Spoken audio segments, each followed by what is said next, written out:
Imagine for a moment that you wake up tomorrow and the internet is gone.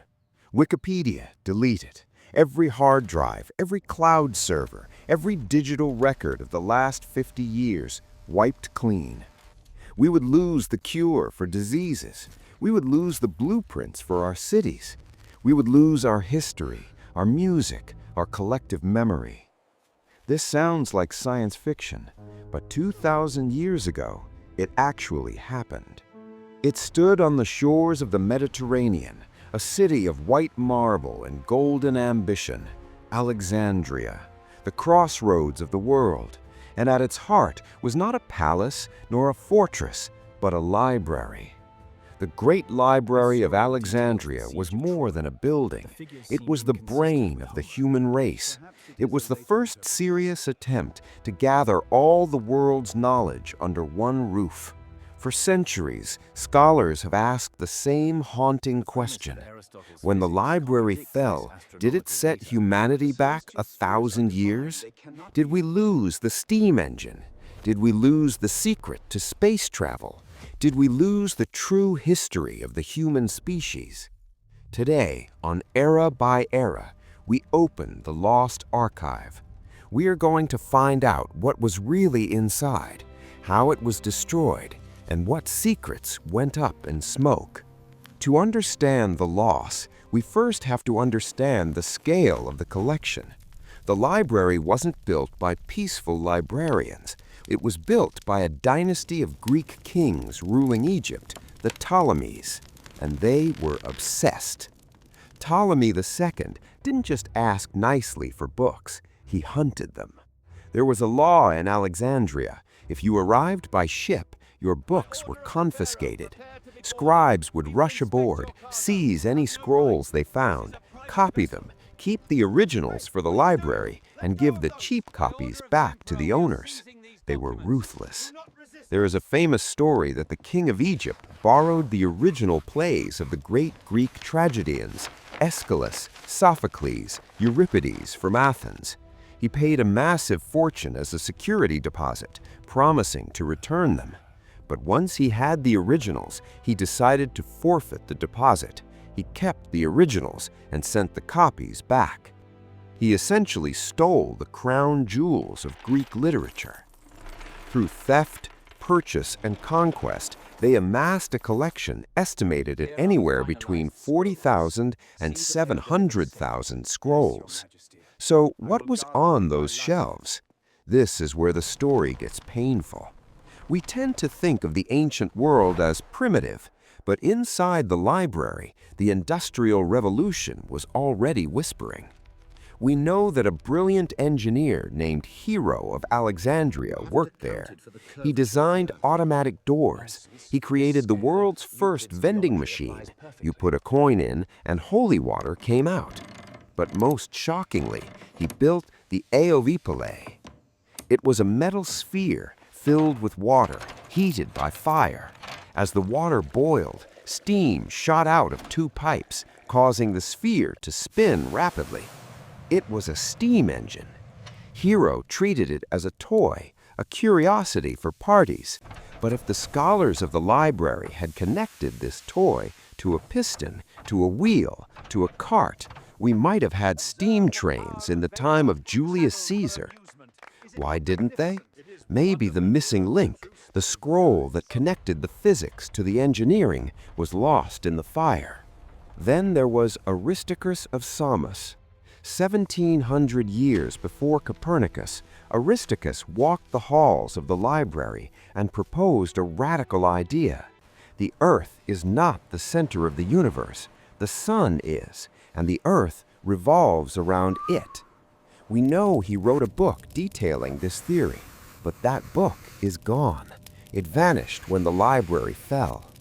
Because his proof was lost, humanity spent the next millennium and a half believing the Earth was the center of everything, a mistake that stalled astronomy for ages. If Aristarchus's book had survived, would we have reached the moon by the year 1500? It wasn't just science, it was the human soul. Consider the playwrights. Sophocles, the master of tragedy, wrote over 120 plays. Today, we have only 7. Aeschylus wrote over 90. We have 7.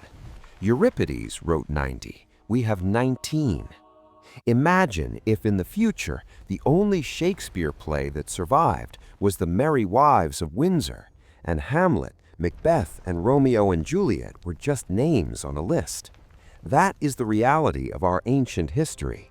We are reading the Cliff's Notes of a civilization, trying to reconstruct the masterpiece from the scraps. We lost the complete history of Babylon, written by the priest Berosus, a history that allegedly stretched back 400,000 years into the reign of mythical kings. We lost the works of the profound female poet Sappho, whose 9 volumes of poetry were reduced to a handful of quoted lines. So who did it? Who struck the match? Popular history loves a simple villain, but the truth is much darker. The library didn't die in a single day. It suffered a slow, agonizing death by 1,000 cuts. Suspect number 1, Julius Caesar. In 48 BC, Caesar was besieged in Alexandria. To block the Egyptian fleet, he ordered his men to set the ships in the harbor on fire. The fire was massive. It jumped from the ships to the docks, and from the docks to the city.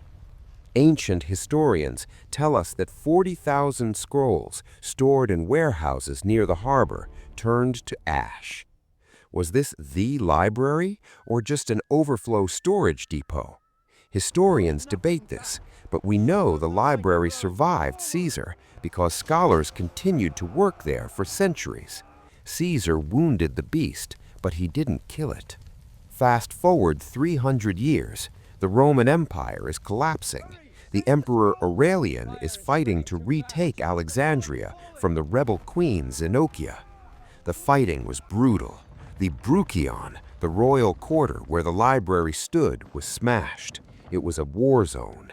It is very likely that during these decades of chaos, the main building was physically destroyed, its walls shattered, its scholars fleeing for their lives. But the idea of the library survived. The scrolls moved. They went to a daughter library called the Serapeum. The year is 391. The world has changed. Christianity is now the state religion of Rome. The old gods, Zeus, Osiris, Apollo, are being outlawed. The Patriarch of Alexandria, a man named Theophilus, viewed the Serapeum not as a treasury of knowledge, but as a temple of demons. It was a pagan sanctuary. Tensions boiled over. A mob formed. They marched on the Serapeum. They smashed the statues, and, according to some accounts, they cleared out the shelves. This was the death of the library as an institution. It wasn't an accident of war. It was a cultural purge. The knowledge of the ancients was no longer seen as valuable. It was seen as dangerous. There is a final legend, likely a myth, that says when the Caliph Omar conquered the city centuries later, he ordered any remaining books burned, saying if they agree with the Quran, they are superfluous. If they disagree, they are heresy. But most historians agree that by the time the Arabs arrived, there was nothing left to burn. The silence had already fallen. The Library of Alexandria didn't just hold books, it held the momentum of human progress. When it fell, the West entered a period we often call the Dark Ages. Literacy plummeted, engineering regressed, we forgot how to make concrete, we forgot how to perform complex surgery, we forgot that the Earth moved around the sun.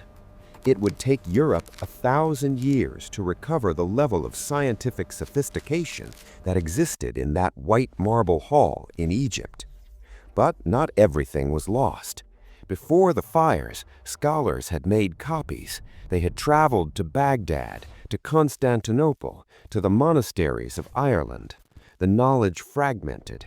It hid in the basements of monks and the palaces of caliphs. waiting for the Renaissance to put the puzzle pieces back together. The story of the Library of Alexandria is a warning. It reminds us that progress is not a straight line. It can stop. It can go backwards. Knowledge is fragile. It requires protection. Today, we have the internet, our modern Library of Alexandria.